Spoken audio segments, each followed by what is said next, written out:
This episode of Super Legit brought to you by Rejection-Sensitive Dysphoria, the University of Guam Law Workshop, and blockbuster film Batman Forever, directed by Joel Schumacher, featuring Val Kilmer, Nicole Kidman, Jim Carrey, Tommy Lee Jones, and Chris O'Donnell. With a cast like this, how can we lose?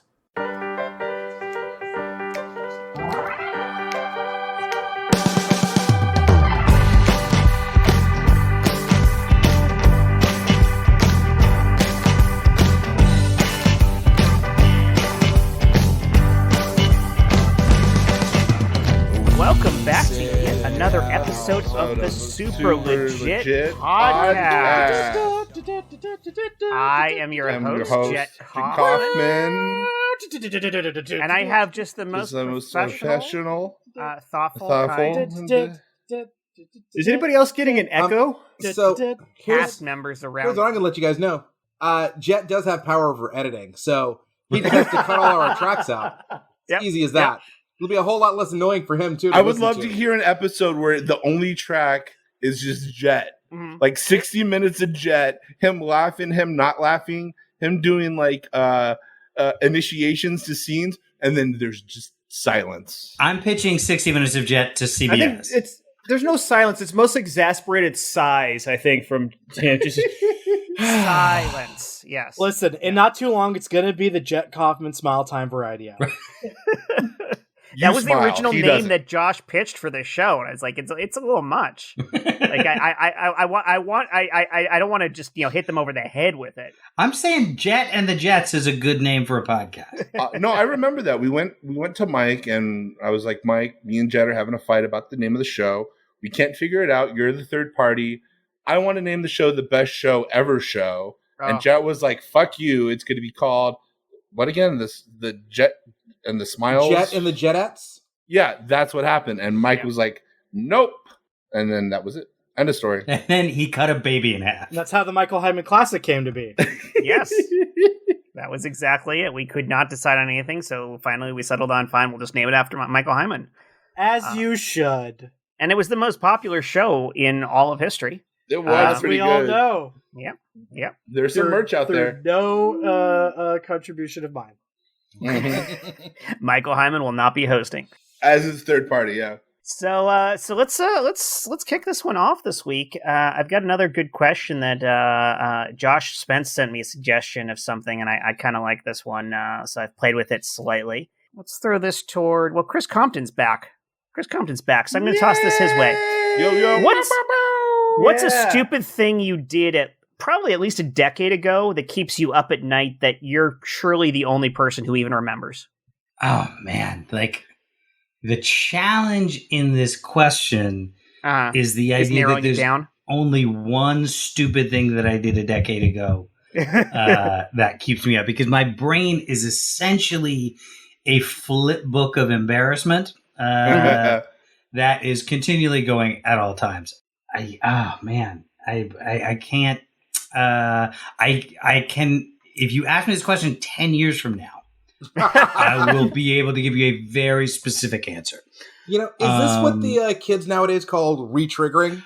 Oh, so this one, I mentioned it on another show, but it is the one that will always keep me up forever, which is I once had a very shitty job that was so shitty that I would sit in a Starbucks for an hour every day to just get up the strength to make it through like 4 hours of this job.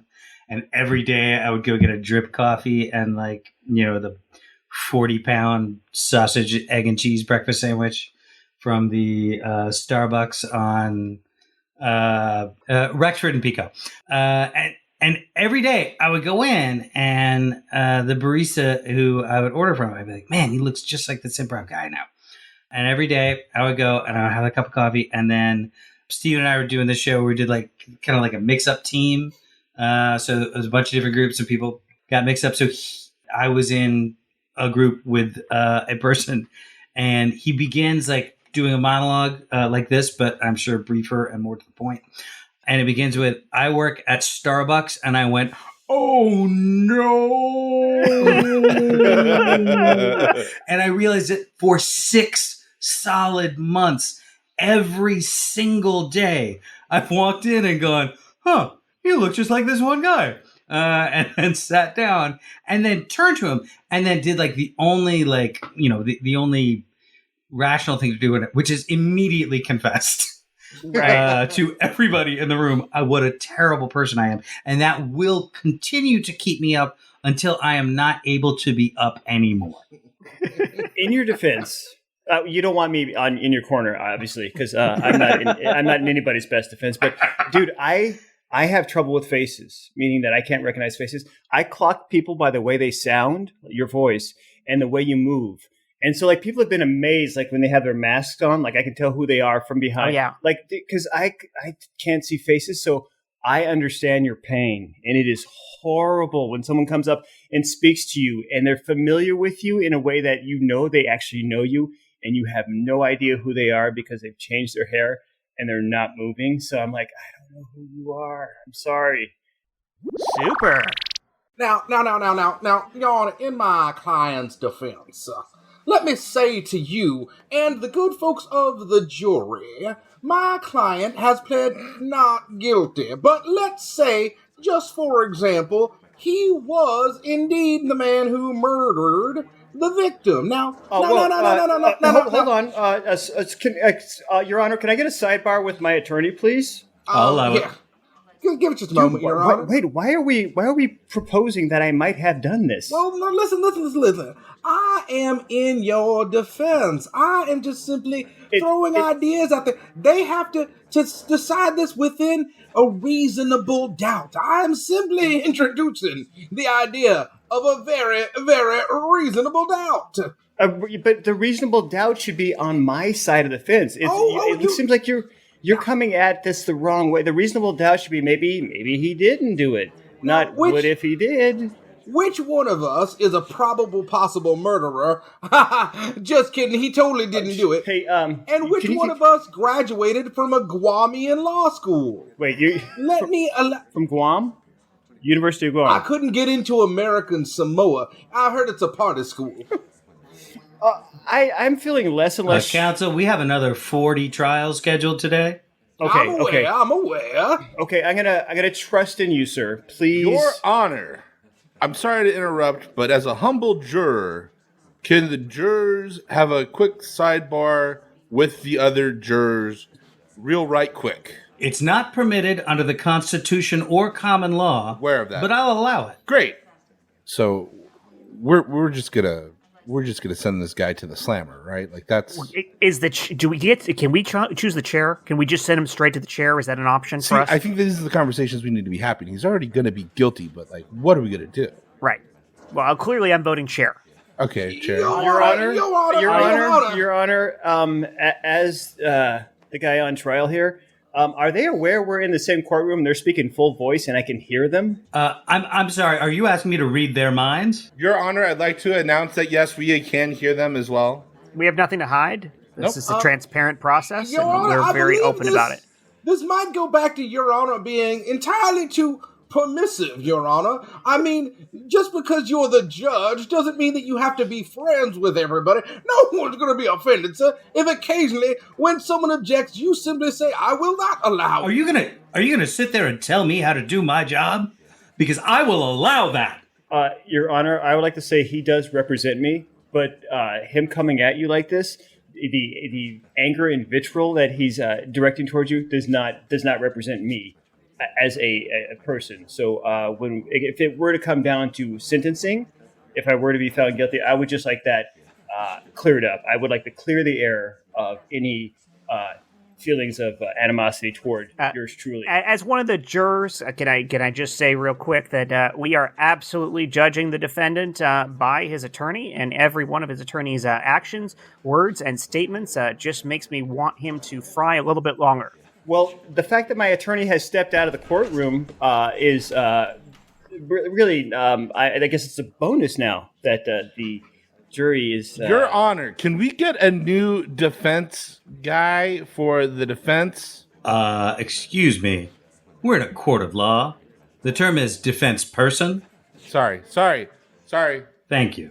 I'd like to second that, I'm Your not Honor. doing anything right now. Honestly, I'm kind of bored up here on the jury panel. No, not you. There's another. No, not you. You're already a juror. There should be another guy that steps in. Look, Listen, people. I'm a juror, and I really haven't spoke up yet. I'll be honest. I want to end this pretty quickly, so I guess I can go be the defense and tank this for him. You know what? Wait, whoa! This is going to be unusual, but I think I will allow this. Okay, I'll just climb out of the jury box and go over and take over the defense table. Your Honor, my defendant did it. Excuse me. I'm sorry. We're going to need a new juror. You there in the chair next to the person who just climbed out. Would you like to fill in for him in the juror box? I mean, I guess I could. I could hop over. Is that okay? Is that allowed? Come on, Would come on. you allow that? Okay.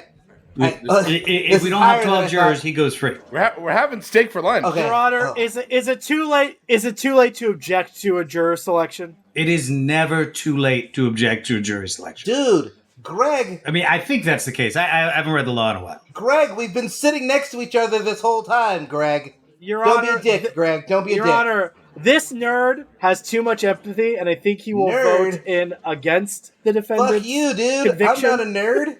The ladies love me. My dick's wet right now. What? Come on. Be cool, bro. I'd like to request a mistrial, if that would not be out of line, because I feel like this. Oh, I don't know how this works. I'm not a lawyer, so. Your Honor, I'm sorry, Your Honor. I'm sorry I stepped out for a moment, but My I guy's forgot back. that one must not buy from the food cart at this particular courthouse. Now, Your Honor, let me say again that just because my client owns a sword store called Murder Incorporated doesn't mean that he's going to murder somebody with a sword. Now, I say again, right? Just because my client's DNA was found all over the victim's home, the murder weapon involved. Your Honor, the defense rests in light of this new evidence. I'll allow it. Oh, God. I think I should have talked with the new guy first. Legit. Oh, welcome back, Stephen C. James. Yeah. Sorry about that, guys. I've moved someplace closer to my router. It just goes to show you that computers do not like comedy. No, they never have. My favorite train departure is when the departure is off the rails. Like I already feel we're Let's move this along. Okay. How about Josh Spence? Let's throw the same question at you. What's something you did a long ass time ago, and Sure. you just obsessed over how fucking stupid it was, and nobody else could possibly remember this. I hope I'm the only one who still goes over this in their head. When I tell the story, you'll probably say you're wrong. No, I agree with you. All right, so I'm in high school, and there's this. You try things on in high school. You try different looks. You think you might be a surfer dude one day. You think you might be a metalhead the next. I was trying the metalhead look really, really, really hard. I had like a leather jacket, and why I thought it would look cool, it made me look like the Fonz, 100% the Fonz. It didn't work, and I was trying to. There's a lady I liked in journalism class, and I kept trying to flirt with her, or I thought it was flirting. She thought I was just saying hello. So after Was your flirting just saying hello? it probably was. But after months of flirting, I finally worked up the nerve on Valentine's Day to ask her out on a date. Oh, no. So I used a whole bunch of flowery language, and I put this in a Hallmark card because I still didn't have the nerve to say it in person. And she was like, "Hey, Josh, can I talk to you outside of the class real quick?" And I'm like, "Yeah, cool. Let's go, Meredith. No problem." Right? And I was like, "Yes, we're going to go out. And this is the start of my new life as this awesome guy." And she was like, "Hey, I read your card. And, while I think you're a very sweet," she called, by the way, we're the same fucking age. While I think you're a very sweet young man, I have a boyfriend, and I'll be going out with him. But I thank you very much for the roses and the card, and I think you're a swell guy. And I was listening to Kiss's greatest hits, And I like looked down and I laughed and I was like, hey, no worries. I'll find someone. And I go, that's why they call me Dr. Love, baby. Oh. And I walked out of class and out of the hall and I went home. Oh. And that was the last time we ever spoke. It's when I said, they call me Dr. Love. I would never forget that either. So the reason that's the last time you ever spoke is that you will never top that. Yeah. That's one of the best walk-away stories I've ever heard. Oh, Really yeah. unforgettable. Yeah. That was a mic drop right there. Dude, like, I've only done the walk-away once, and it did not work out. I had this I'd been working with these people for years, and it was just the same trash. And I was like, you know what? Fuck you, fuck you, fuck you. I'm out. Threw $20 on the table and walked out. This is at World Cafe in Santa Monica. And then I was like feeling so great. I'm like, I get to my car. My car keys were back on the table. So I walked in front of World Cafe for like 5 minutes back and forth. The valet's like, dude, are you okay? I'm like, yeah, I'm just trying to get myself back up. Oh, dude, yeah, so I don't think that's a cringe story. I think that's a victory, Josh. Thank you, buddy. And that's what brought on this question. It was a Tuesday night, and I was just all of a sudden it just popped into my head, and I'm sitting at my desk, and I go, "They call me Dr. Love?" I'll say I once was back in high school. I lived in a town that had one coffee shop because there was nothing else to do. And so I was hanging out at this coffee shop, like talking to this dude, really like cool guy. We talked a lot about music, like really cool guy. I had a great time. As we were leaving, like we're both walking out. And he's like, "Oh, here's my car." And he gets in the car. And as I walk by, it's a vanity license plate that was Dr. Love. Oh. And in this one moment, I have to completely reassemble my picture of this. Like this is like, oh, he was a quiet guy, seemed nice at work, and then there's a human head in his freezer. Like you just like have suddenly reevaluate. Super. Listen, Mike, I know you're not happy with it, but the group had a vote, and we decided we're casting somebody else as Fuckatron 3000. Okay, that's just how it is. I know you want to. I created the role, man. I know. I'm the voice of Fuckatron. I know. How can we do We this? deliberated over this for a long time. We had a silent vote, and It's called show business, not show friends. And now that they're making a super legit movie, like we got Ryan Reynolds to be Fuckatron. What? Yeah. How? I mean, come on. Ryan Reynolds does not have the pathos to do Fuckatron. Fuckatron's more of a vibe than a pathos, honestly. Let's be honest about that. Yeah, you clearly didn't see Safe House. That lack of clarity on your part about the character itself it kind of indicates that's why we had to go in this direction. There's no lack of clarity. I am Fuckatron. Fuckatron is me. You were Fuckatron. See, when we say being too close to the character, seeing the character as you is kind of what we mean. Yeah. We want somebody who can act the role, not somebody who is Fuckatron. I have been acting the role for years. I don't understand. And now we think you've become a little bit too Fuckatron. You know what? Fuck you then. Fuck you. Fuck you. Fuck you. No, wait, fuck stop. you. Mike, stop. I'm about to say fuck you, Josh, and I know you can tell. I know. And you're allowed to say that. Just before you say it, check your pockets. Do you have everything you need? You know what? Do you? I do. Check. Everything. Are you sure? You're good. Everything. In my fucking You're seat. good. You know what? Fuck you, Josh. Okay. I'm out. I am storming out of this cafe.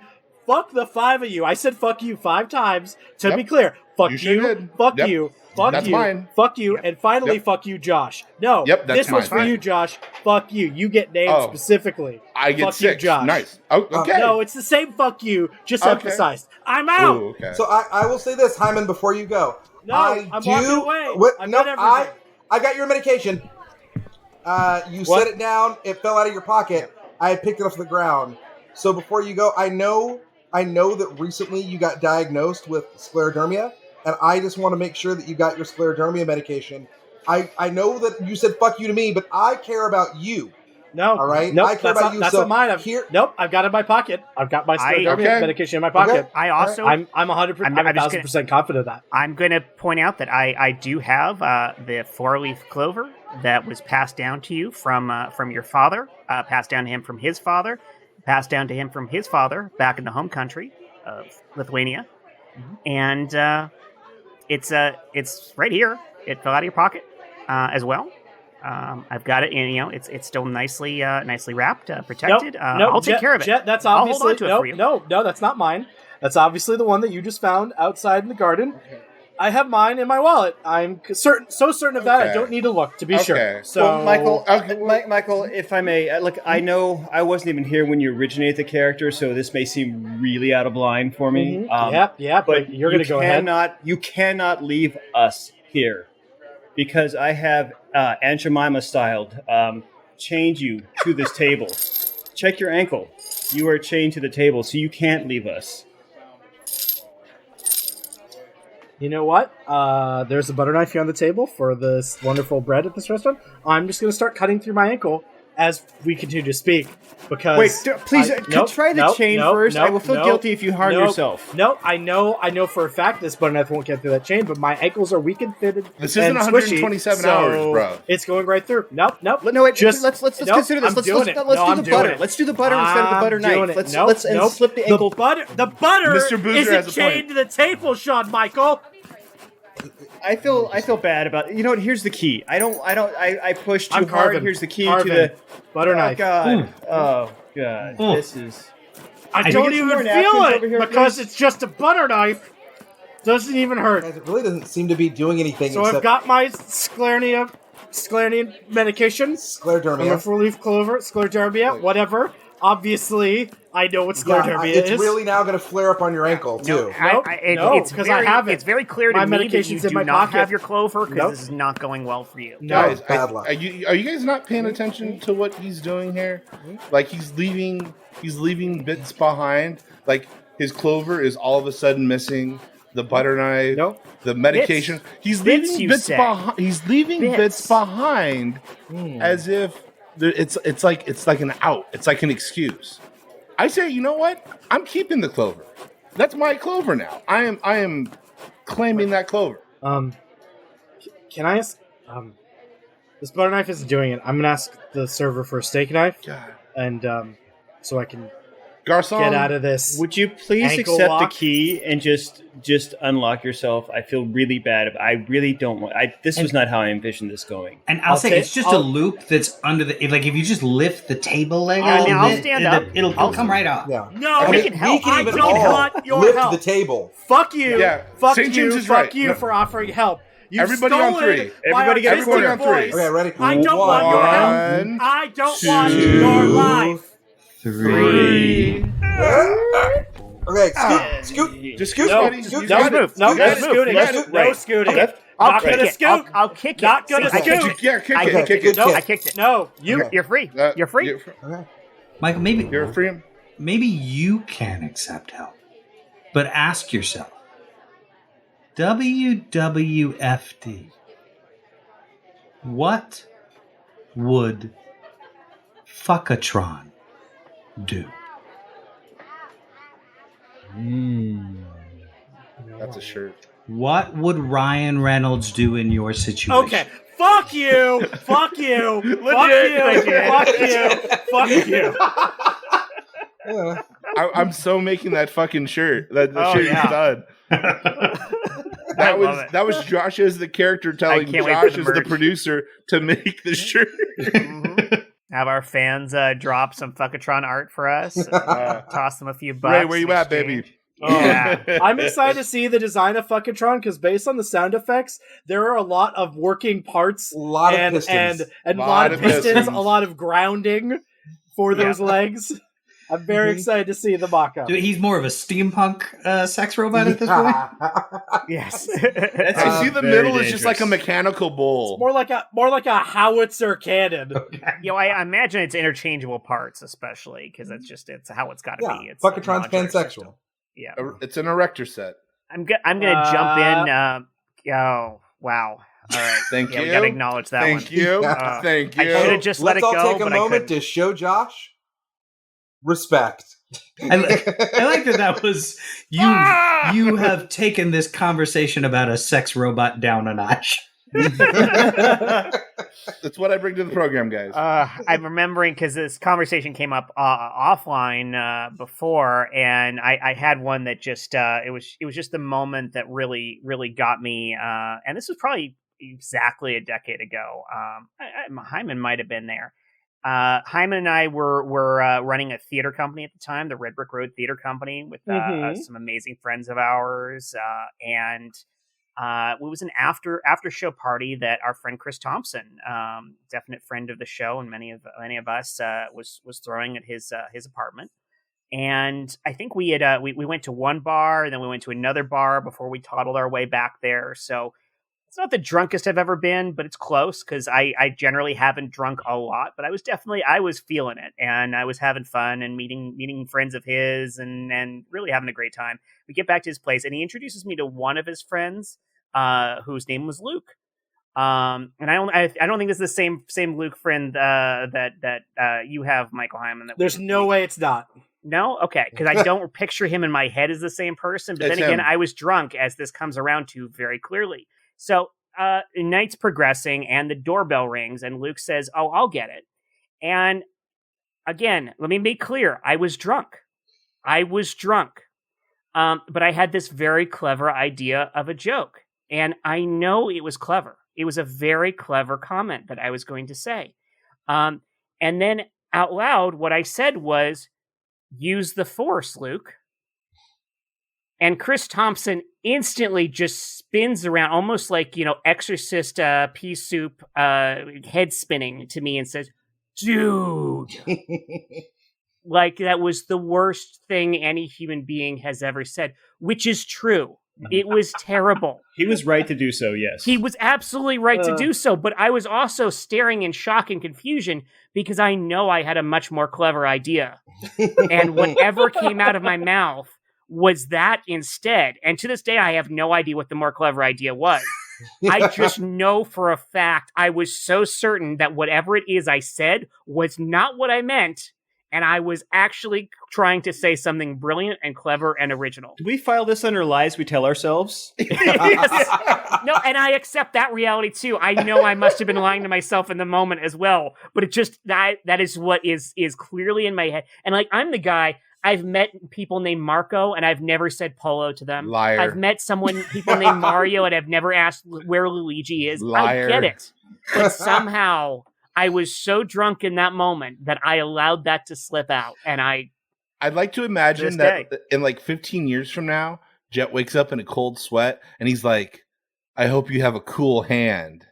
there we go. Yeah, that was it. That was the one. joke. That was Yep. And then he goes back to bed. That was the one that would have been worth it. It would have Yes. made it all worth it. That would have gotten everyone's admiration. Chris Thompson Yeah. would have turned to me and said, "Dude, yeah." They carry you out of the party on their shoulders. Cool hand, cool hand, cool hand.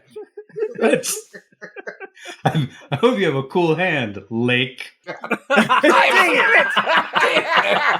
I will never forget this. When Steve and I were at Second City, there was a great improviser there. I was coaching him in a group. His name was Tom Thank you. Hippler. Oh boy. And the first time we had a rehearsal, I was like, Hippler is a pretty great sounding name. And I was like, oh man, it sounds like the cool Hitler. Like, oh man, the Jews are a drag. And then I was like, like, you're making fun of somebody's name. Like, you're never the first person to make fun of somebody's name. Nope. I'm like, I'm sure you've heard that before. He goes, actually, no. That's the first one. There was a former hockey player. He played for the Buffalo Sabres. His name was Miroslav Satan. Mm-hmm. Spelled Satan. Yeah. Mm-hmm. And yeah, I think he should have just went with Satan the whole time. I mean, Satan on ice? So good. So good. It would have been better if he played. Was he an enforcer? He was. Dude, that's perfect. Yeah. That reminds me. Imagine if he just played for the Jersey Devils. Ugh, the best. The Kings a couple of years ago had this like billboard campaign with names of their players and showed them, just advertising the players. I don't follow hockey, so I did not know who were on the Kings. And I believe the goalie at the time's last name was Quick. And so there he is, Quick. And there's another guy whose name was Dowdy. And there it is, Dowdy. And I was like, are they just showing them with like adjectives for who they are? And then it was like some Russian name. I was like, Sleepy and Dopey and Doc. I don't know what that means. That's very progressive of them reaching out to the local LA Russian population who are Kings fans. And then I realized, oh, that's obviously this guy's name. You know what you want in a goalie?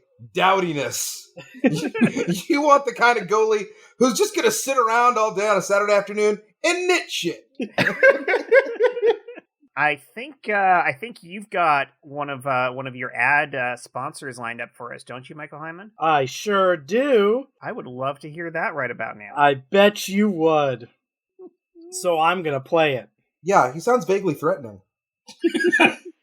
Well, listen, you're threatening my livelihood in our sketches tonight, so I just need to... All right, here's the tape. Hey there. I know that you all struggle with the content of your dreams. You want to feel more important. You want to have a good sensation when you lay your head down to sleep. Well, now we've got Turquoise Dreams. Turquoise Dreams is a service where we implant good feelings in your brain when you go to sleep. You don't want to wake up in the middle of the night having to pee. Instead, with Turquoise Dreams, you'll feel that undulating, tingly, good sensation when you lay down and close your eyes. Close your eyes and drift off and think, what did that guy try to sell me? And you'll have that tingly feeling. It's like a virtual hug for when you're in your most restful state. Turquoise Dreams comes in many different flavors. Cloud, sponge, cookie dough. Turquoise Dreams will also transport you. We have vacation packages. Like our namesake is adopted from, we'll take you to New Mexico, the land of enchantment, where you can mine the hills for turquoise and become like a criminal lord over the turquoise trade in New Mexico.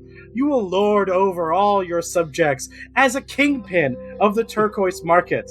You want to kill a cartel leader in Mexico? Turquoise Dreams has you covered. Come try Turquoise Dreams for all your fun, fantastical dream needs.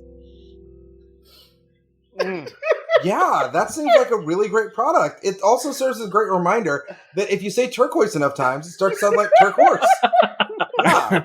I love the alternate pronunciation. I'd never heard it before. And I'm from Arizona, so that's impressive. I always said it turquoise. So apparently I've been saying it right.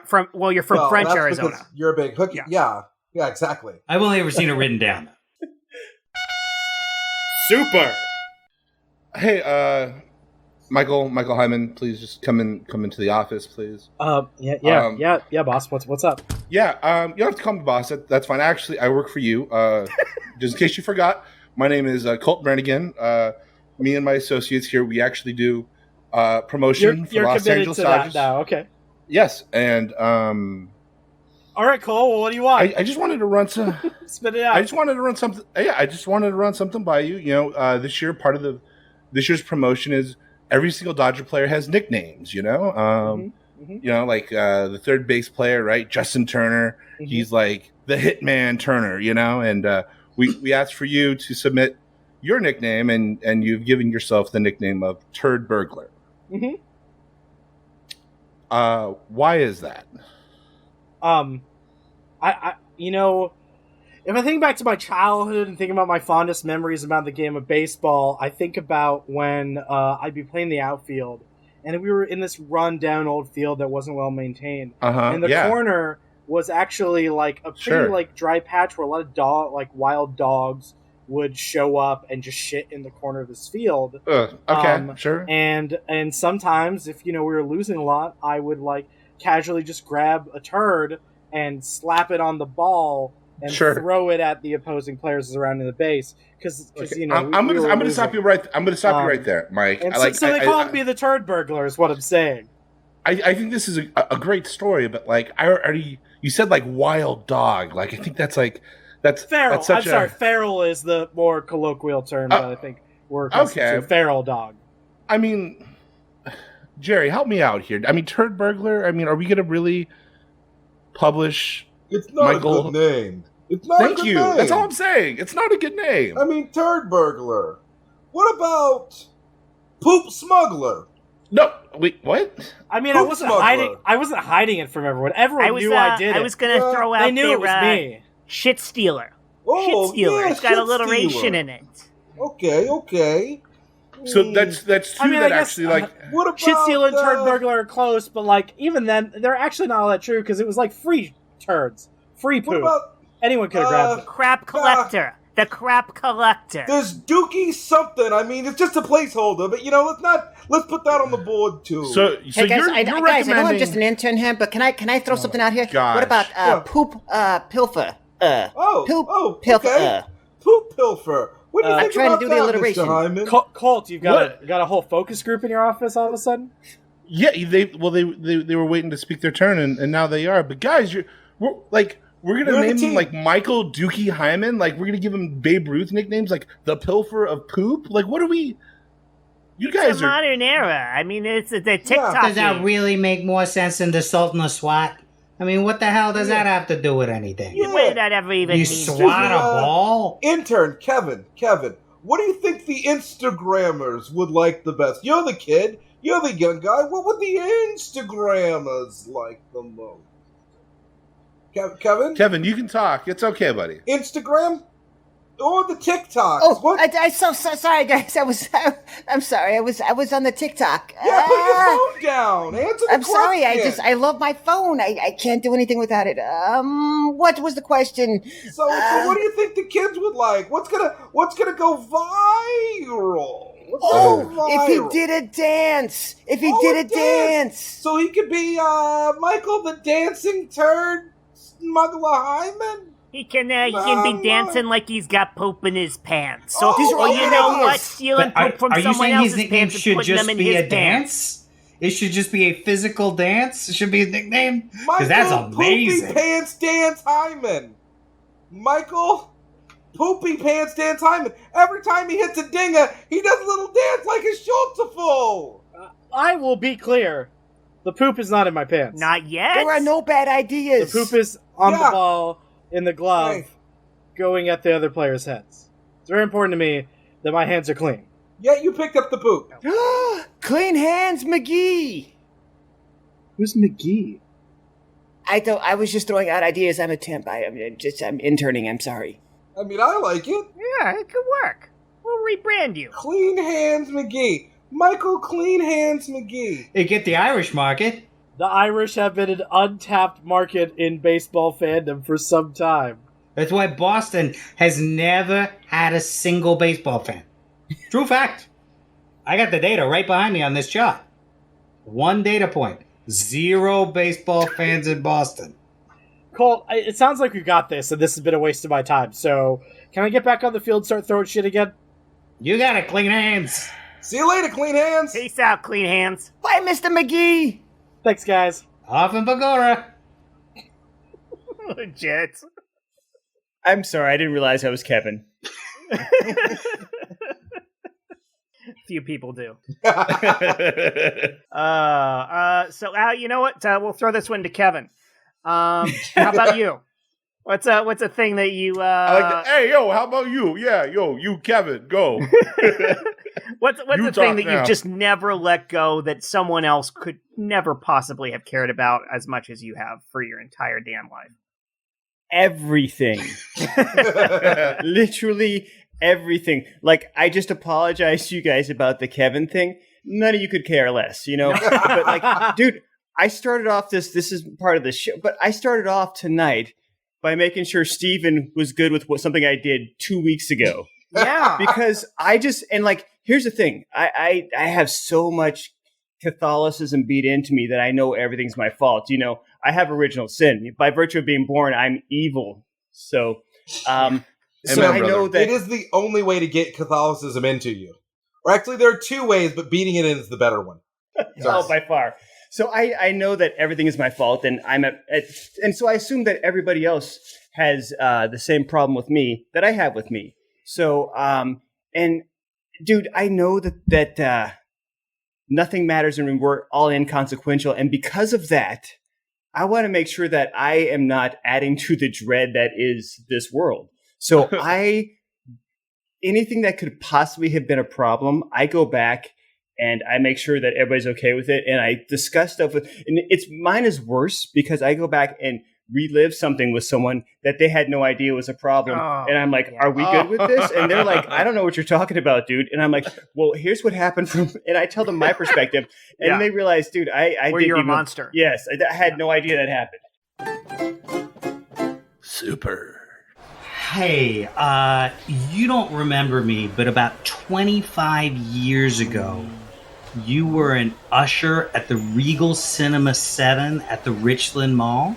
I was. And I gave you my ticket. I was going in to see Batman Forever. Sure. And I gave you my ticket, and you said, enjoy the show. And I said, you too. Okay. Now, you weren't going to a show. Sure. And so when I said that, like, it was like small talk nonsense. Sure. And it made me look like a complete asshole to everyone on Earth. And so I know we've both been thinking about this for a quarter century or so. And so I tracked you down on LinkedIn. I'm amazed that you still have that on there. But I'm glad so I could come here and settle this now. What I meant to say was, have a good night. Well, first of all, thank you. Secondly, I'm sorry. I didn't catch your name. What's your name again? My name's Phil Cater. Phil Cater. Okay, great. Just so you know, I'm Bart. I am now a I should manager remember here. that you had it on your name tag. Oh, I'm such an idiot. It's okay. It's okay. I am the manager of this here Regal Cinema. It's taken me 25 years to become an usher. Hey, congratulations! By the way, that's part-time manager. Cinderella story. I'm just a part-time manager. No, we don't. It's a slow growth. Oh, I'm sorry. I you actually don't have to bring that up. I shouldn't have said it. No, that's fine. So if I'm hearing you clearly, you came in 25 years ago. There was an issue with one of our ushers. It was you. It was me. Okay, yeah. So we don't like to name people. We have a one for one, or one for all for one policy here at Regal Cinema. We're happy to refund you your tickets. No, we'll give you 2 for 1 passes. I'm not asking for a refund. It's on us. We make mistakes. We're all humans. I'm sorry about the situation. Please allow me to apologize. There's a line here. Is this going to take long? Because I had an apology. Hey, listen, asshole. There's ATM tickets to your left. Okay, go ahead and fill that out yourself. I'm with a customer. Okay. Wow. Okay. You good? No, now I feel even worse because I was coming in to apologize when I talked to you last week on the phone. Oh, did I wreck your apology? Oh, I am such an I'm so sorry. I wanted to say we had a nice conversation. You told me to corrected the times because there was something wrong on the website, and you said thank you, and I said thank you, and you said goodbye, and I said I love you. And it was a force of habit thing because I mostly only talk to my mother on the phone, and I always say I love you to her. Sure. And so I never talk to anyone. I'm sorry. Is this the line I'm sorry. for Am I here? Wait. Yeah. Bart. That's me. You may not remember me, but 25 years ago, sure, we were in a journalism class together, and I had an opportunity there to leave the guy that I was seeing. He was the captain of the football team. He was so popular, and you approached me with roses and an open heart. It's too late. And I rebuffed your advances. Don't you dare say it! And 25 years later, I realize now. No, come on. In my heart, I missed an opportunity. I dismissed you with the callous phrase, I think you're a nice young man. You said I was a swell fella, and I was wearing a leather jacket, and I had Sketcher boots with the wood blocks in them. Not that I remember it at all. And what I should have said was, you're a great guy. We were the same age. Why would I call you young man? It just feels so ridiculous. Like, even now repeating it, I feel like it was really a mischance. So, my husband, by the way, you remember him from high school. My husband's waiting in the car. So I'm going to go ahead and go. He and I are about to go have sex. All right, bye. Thank you for coming to Regal Cinemas. Okay. Gentleman on the phone, I'm sorry, I forgot. What is your name when you said you love me? It's Randall. Randall. Hi. Randall, yes. Well, for the record, when you hung up, I actually said I love you too. So people say things. We make mistakes here. I am also happy to give you a 2-for-1 ticket voucher and a large pop. Oh my God, that's wonderful. Oh, thank you so much. I love you. Oh, God damn it. It's okay. Have a good day, sir. I love you too. Damn it. Are you okay? Yeah. No. It's been a long day. I can't help but feel like some of this is my fault. But I gotta say, I felt embarrassed, but then I saw what you went through 25 years ago. Yeah, and the love of my life came back and told me yeah, you saw that, yeah. Look, I'm not a relationship expert. I'm not an expert in you are not. Human emotion. I'm not an expert in making choices. But I do know this. When you find yourself in a situation where you're feeling rejected and where you're feeling like you've just been made to feel small and like you're not important and like there's no way that you can go out and be the person you want to be. Part-time manager for a Tuplex Theater. No, I gotcha. When you feel that, I want you to ask yourself one question. WWFD. D.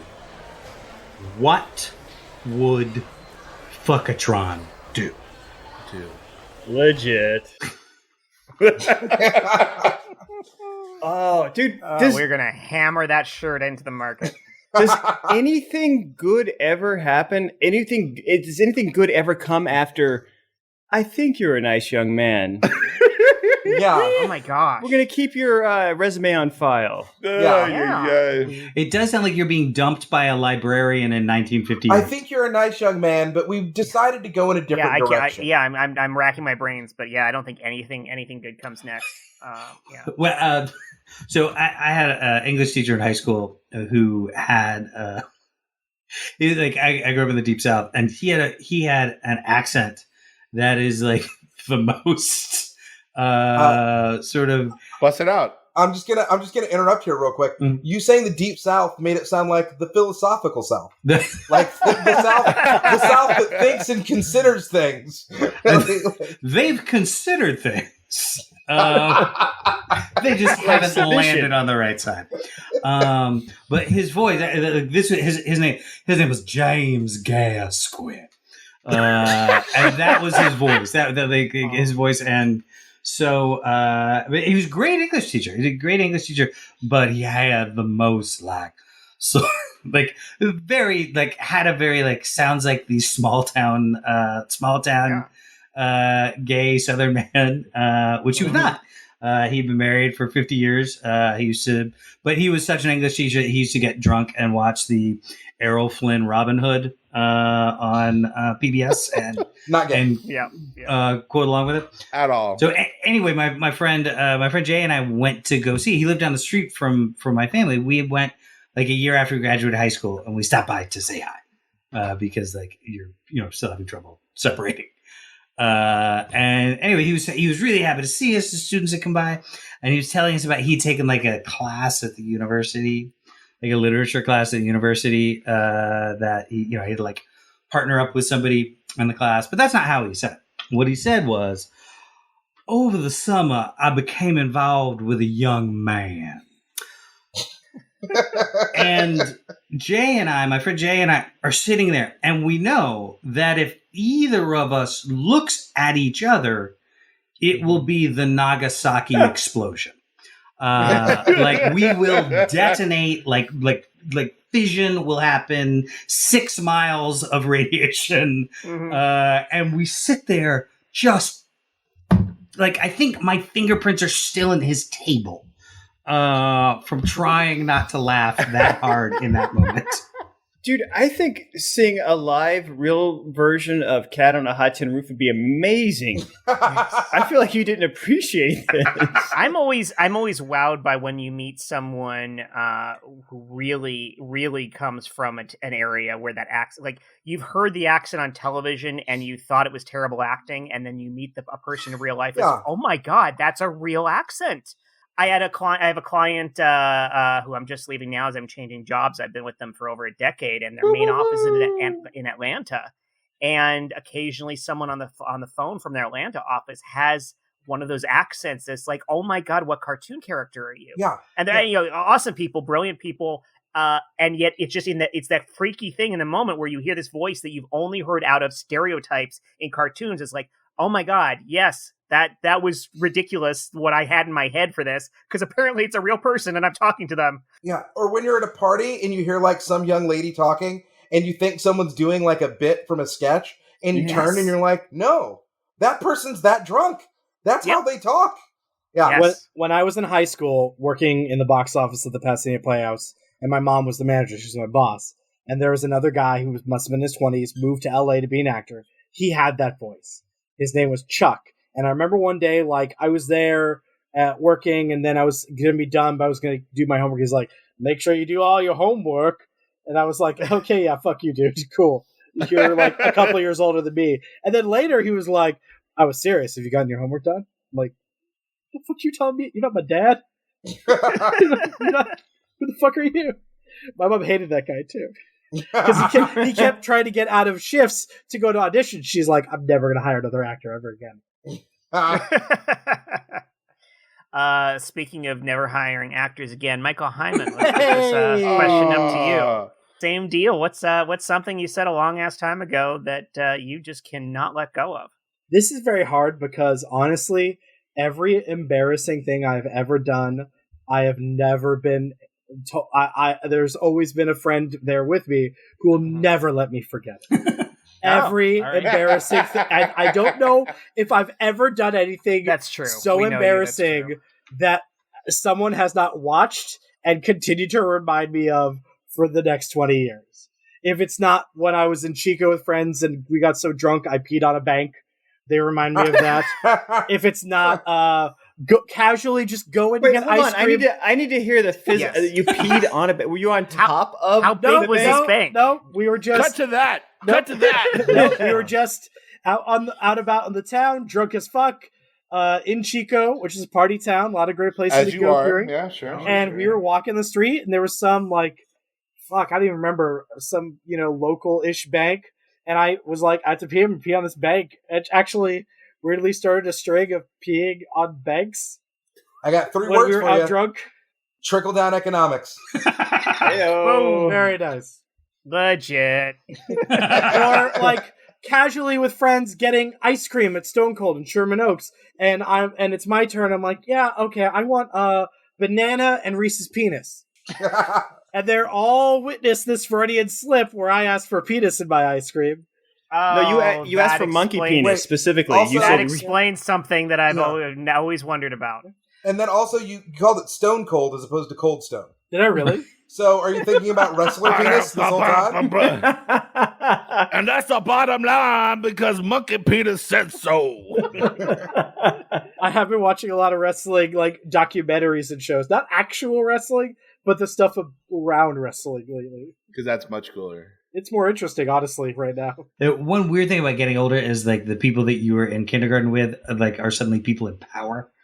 And there is a city council person in my hometown who's like super conservative, like, we need to we need to keep gays off our farms, like not even really connected to reality.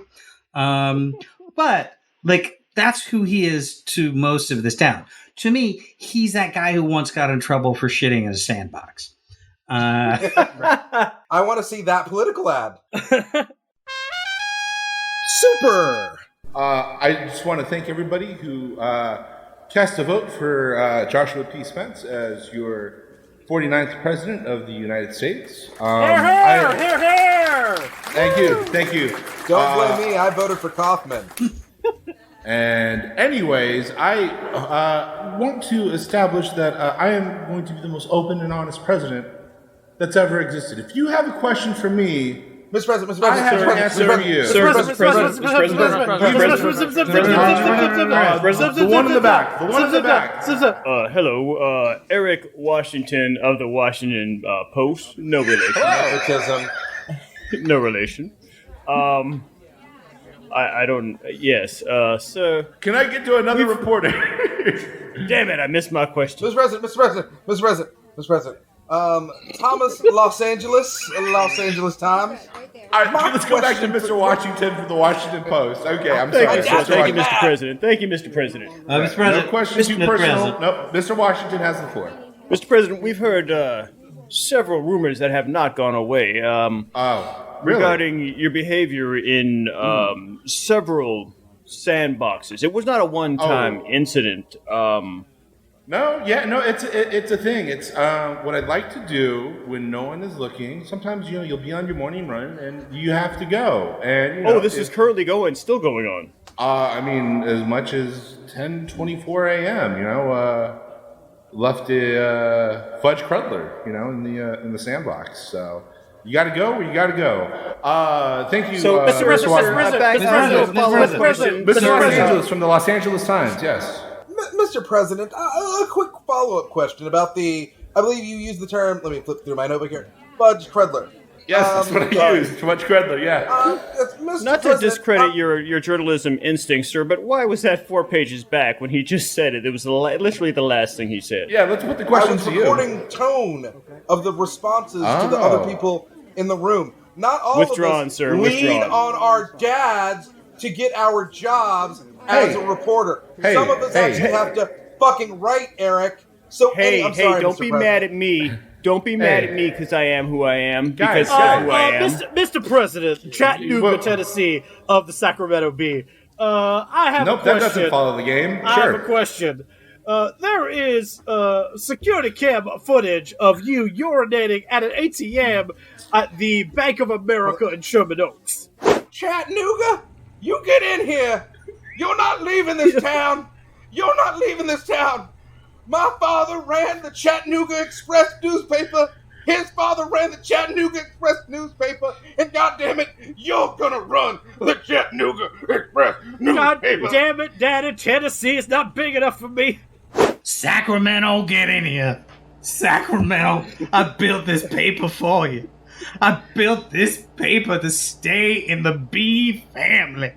It belonged to your father Modesta and your grandfather Fresno, and now Sacramento, you gonna take this over. What are you gonna do?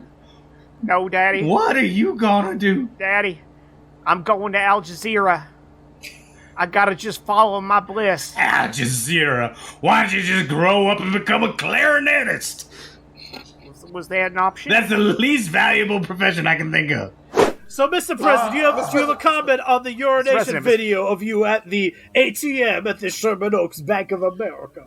Well, you know what happens, as you are in Rome, you do what Romans do. I'm commenting on Sherman Oaks, not the vomitoriums of Rome. Well, no, it continues a pattern I have of continually peeing on banks. It's, I think it's trickle-down economics, if you ask me. I want to say that's a good line. It's the guy from Los Angeles. I want to say that's a brilliant line. I wish I had come up with that. I like you. That's a very clever. It's a very clever. Mr. President. It is a very clever. Thank you, Chattanooga, Sacramento. Mr. President, this is Mark Seattle Post-Intelligencer. Sure. Of the Seattle Post-Intelligencer. I'm following up on a tip that we got here that you once went into a movie theater and when the person told you to enjoy the show, you said you too. Yeah. What was really interesting about that is I was starting a conversation about the band U2. It was the time when they started putting albums into the iTunes. And, let's be honest, we all like early U2, but anything past 1991, nobody's listening. So I was just trying to pass it forward, and it's all about context. It's all about context. Follow-up question: are you saying your cutoff is Zoo TV or Octon Baby? Anything past Europa. Next question. Sorry. Zoo TV. Yes, sorry, the Washington this is Post. Sacramento Bee of Al Jazeera. I'm sorry, your name's Al? Sacramento Bee from Al Jazeera. Yeah, Mr. Jazeera, go ahead. What do you say to the accusations that you ran a dirty campaign against your opponent, Stone Cold? I did. When he wasn't looking, I took a chair to the back of his head, and I don't feel bad about it. See, when you open up a can of whoop ass, there's no rest for the wicked. And that's the bottom line, because Josh Spence said so. Mr. President. Yes. Now, I know that this is a trite comment, and it's really simplistic, and I know you're probably sick of answering it, but... I'm sorry, are you Mr. Detroit from the Detroit Skyline? Oh, no, my name's Flint. From the Flint Defunct Press. Yes, of course. What does it feel like to be America's first heel president? It feels pretty damn good. Mr. President, this is Bono from the Rolling Stone magazine. And I just want to ask, based on your earlier comments, what is your opinion on the album by the band U2, No Relation, No Line on the Horizon? I will, if say for myself as a critic from the Rolling Stone, not Bono from U2. My name is Bono. I can answer this. Are you familiar with the album artwork where it's supposed to be a no line on the horizon, where it's a flat line? Did you hear that? Yes, I am acutely aware of it. My name is Bono. So you heard what I said. It's a flat line. It's flat. Let's get specific. If I wanted 37 minutes of the same song, Bono, I'd ask for it. Say what you will about Get On Your Boots is the party anthem of the year of 2009, but Moment of Surrender as a seminal emotional piece. What did you feel about that? And your voters are listening. Mr. Bono from Rolling Stones, I'm going to give you a quick, honest answer of how I feel about U2.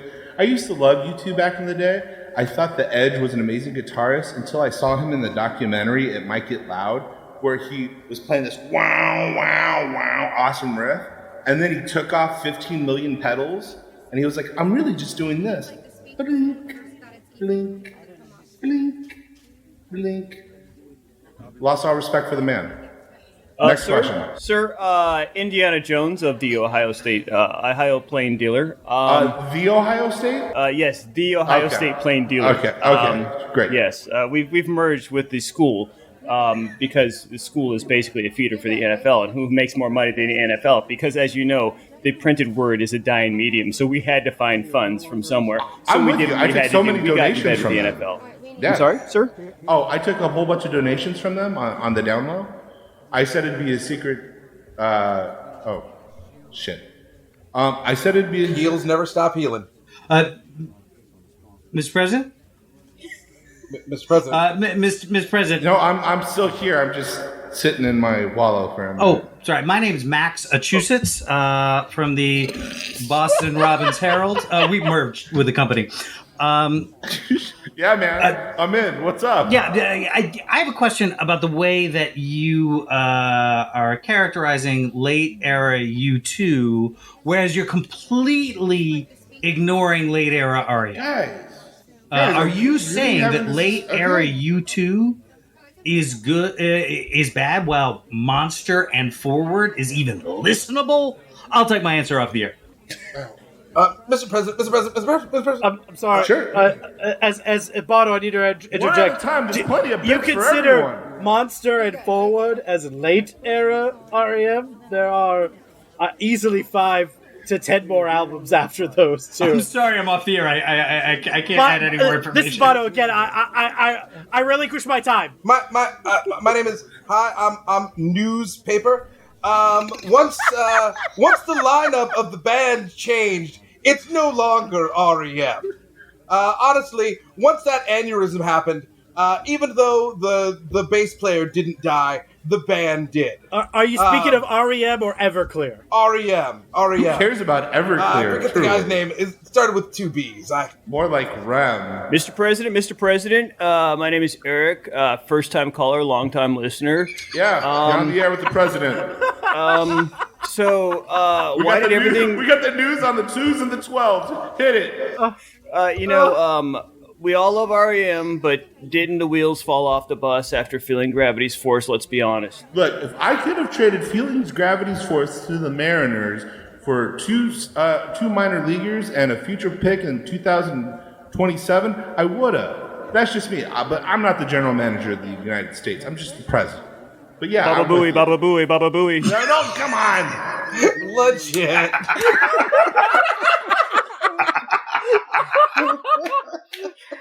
Forgive me, my math was wrong. There were 6 albums after Monster. Yeah, but once Bill Berry left, none of those counts. And I'm never going to let you forget that mistake, Michael Heiman.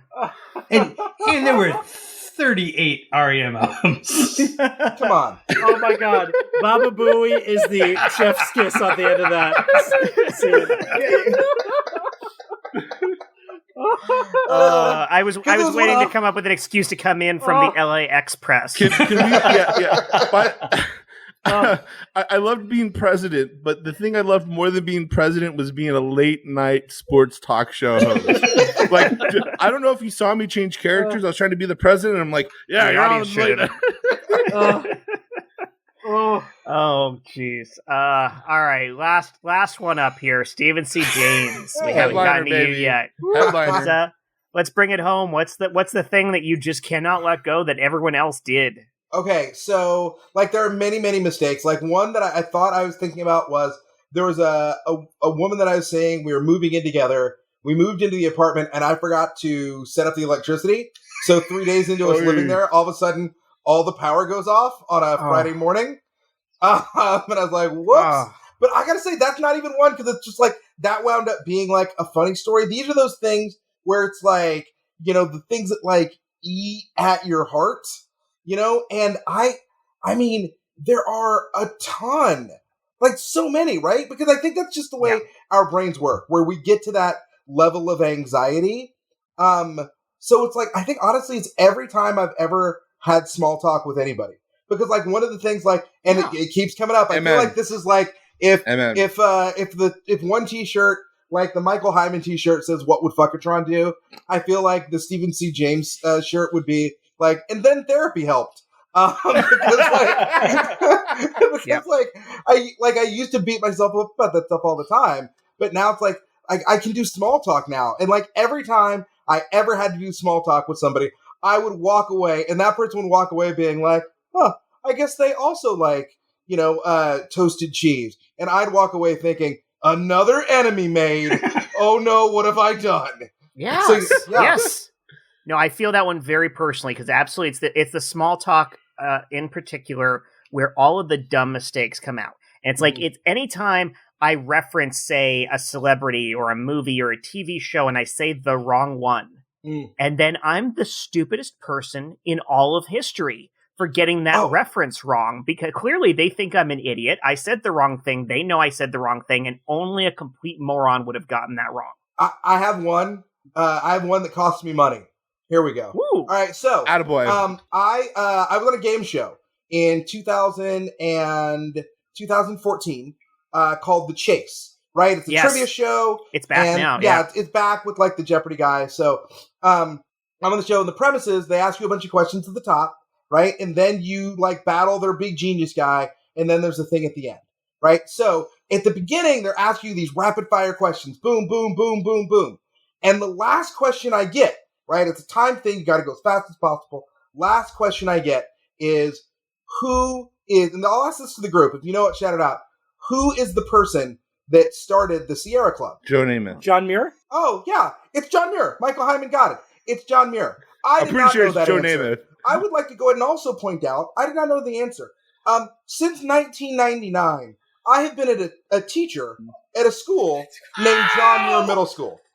Oh, my God. Yes. Yeah. And the amount of dumb I felt right then. And I distinctly remember my brother asking me when I got the job, he's like, who's John Muir? And I was like, I don't know. I don't care. They hired me. Since then, I've learned a lot. Yeah. And by since then, I mean since 2014, I've learned a lot. Yeah. That's you're only 15 years in. Yes, exactly. I mean, who needed to know that information then, right? Oh, wait, that's right. Me. Yeah. I give you credit because you've won money on game shows. I appeared on a game show once, and I got to the last question. It's like everybody buzzes in at the same time for the last question. And so we all buzz in at the same time. The person before me gets, hit the buzzer first, and they're like, Les Miserables! And the answer is wrong. And that was exactly what I thought it was. Oh, yeah. And so I'm like, I don't say it. So I say, Les Miserables. I did not want anybody. I'm going to piggyback off that. One of my favorite clips I've seen on YouTube is like Wheel of Fortune fails. And it's there's a college week, and there's this one kid from Iowa. He is just both sides. He got both halves of the car, and he got $1 million.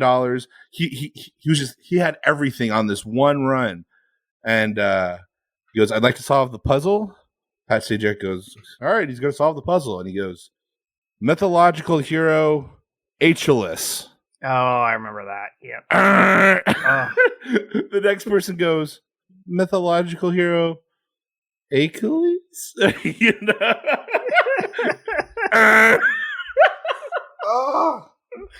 Third person, Achilles?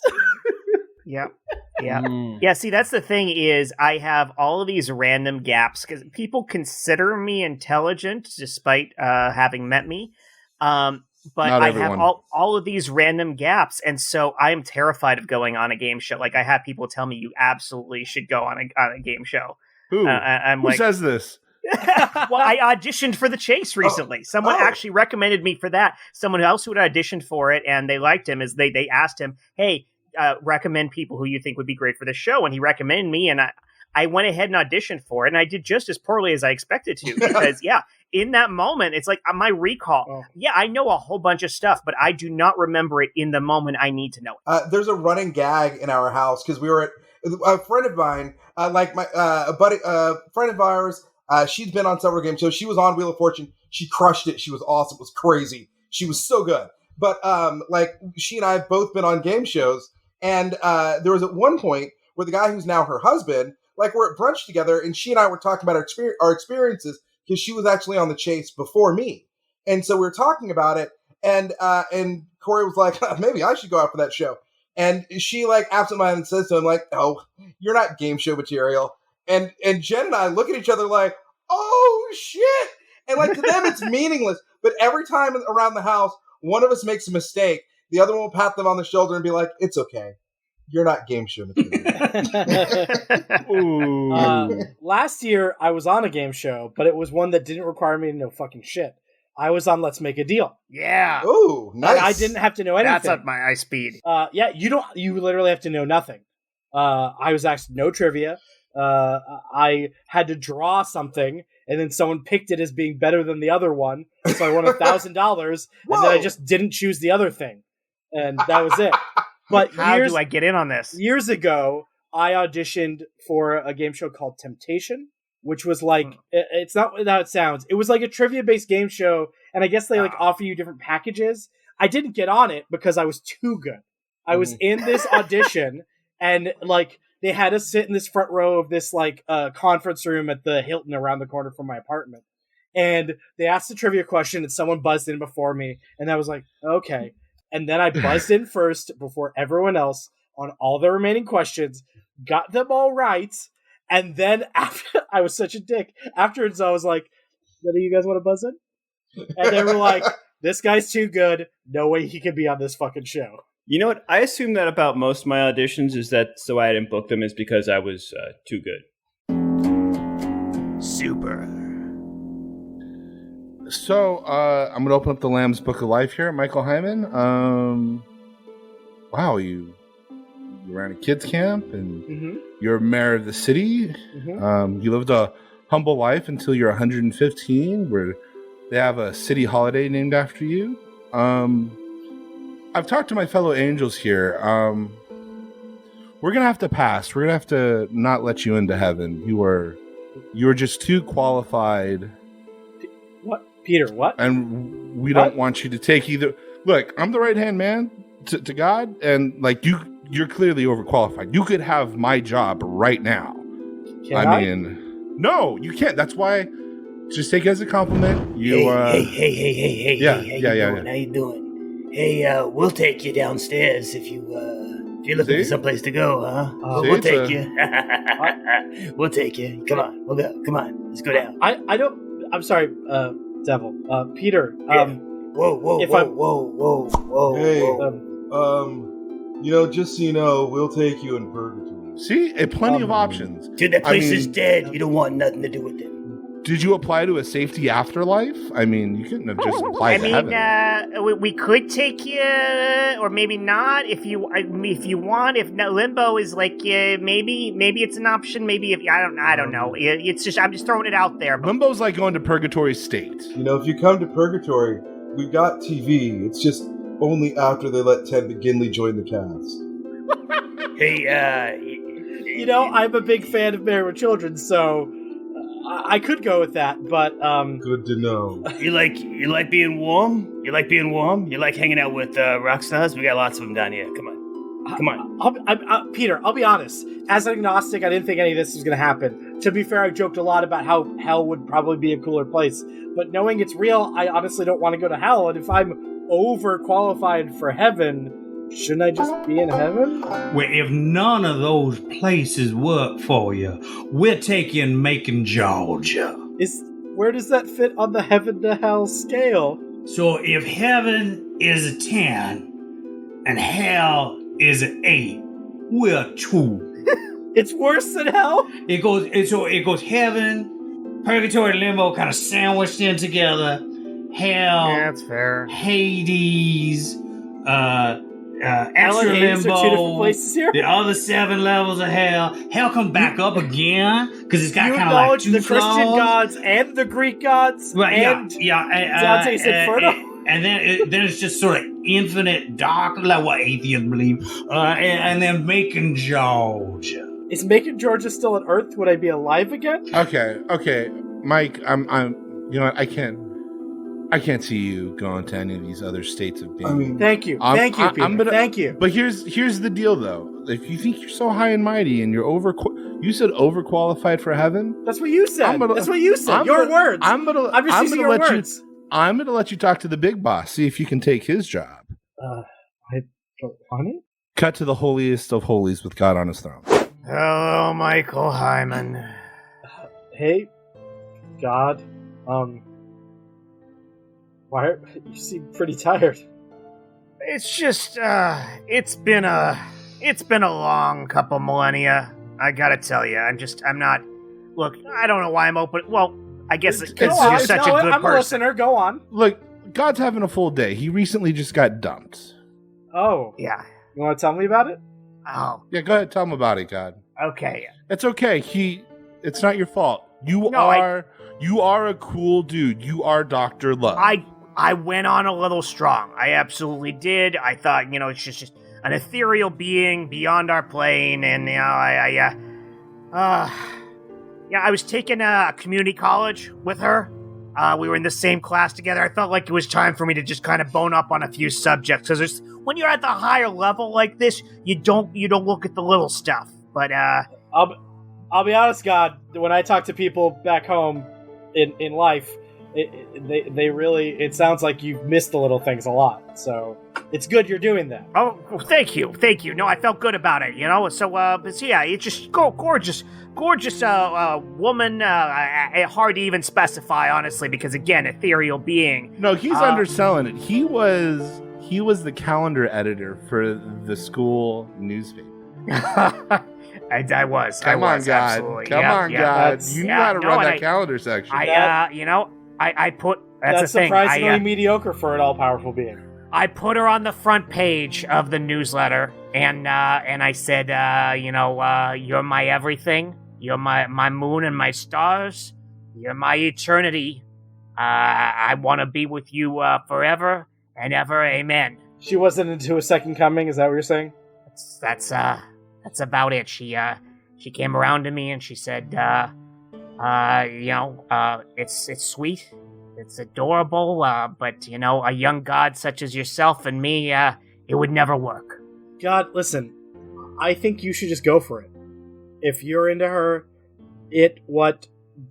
cosmic being, I think you should go for it. Peter had told me in his words, not mine, his words, that I am overqualified to just be a regular resident of heaven. I'll sit on the heavenly throne. I'll make decisions. I'll govern the existence for you while you pursue your love pursuit. If that, I will take over the HOA of heaven for you. If you want to, just follow your heart. That's amazing. Okay. I'll take the deal. Let's make this deal, Michael Heiman. You're in. Thank you. Awesome. Yeah. I want to help. God. I'm a helper. Do you have any advice? Anything I can say to her? Any wise words I can just to get her win her over? Just speak from your heart. Tell her how you feel, and I don't know. Don't fuck it up. We cut to journalism class. Hey, how's it going? Hi. It's me. It's God. God above. You. The God over all. Of course, I recognize you. Yeah. I'd know that glow anywhere. So I just wanted to say, how about giving the God of love a try? Huh? Wow. You are a really nice young deity. But I'm actually seeing somebody. You may know him as Ryan Reynolds, Fuckatron 3000. He and I have something really, really special, and I just wanna give this Canadian abs a chance. So I'm sorry, God, but I don't mean to be rude, but you can go to hell. Or Macon, Georgia.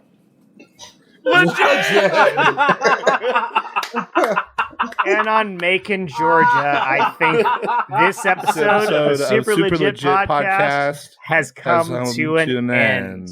I would like to thank my Super Legit crew, as always. Does anybody else hear that echo? Multi-talented artist, Matt Walker, for our intro and outro music. He has a new single coming up, so check his website and his Facebook page for new music. It's awesome. Can you get it on a Links single? in our show notes. You couldn't hear that, but I gave thumbs up. I did too. Three and a half thumbs. Follow us on all the social media. We're at Super Legit Pod. Subscribe to us on your podcast platform of choice. Tell your friends about us, please. That's the big one. Also, message us on those. If you've got a question you want to ask the whole team, throw it out there. And if I like it, I'll throw it at the team. If I don't like it, I will tell you to fuck off, but in the nicest way possible.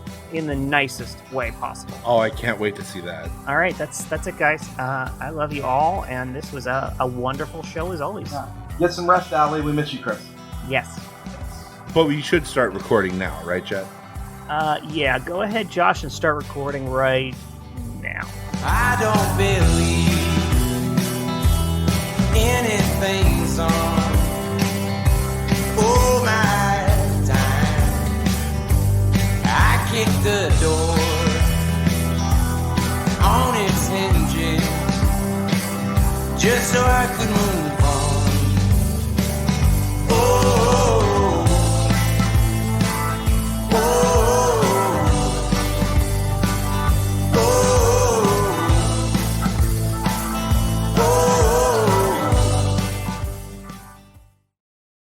I want to make sure he didn't feel like I was trying to pimp him at all. No. I want to make sure he knew I was on his side. Please plus pimp me in the chat all you want. Yeah, with thighs like this, how could I not be pimped?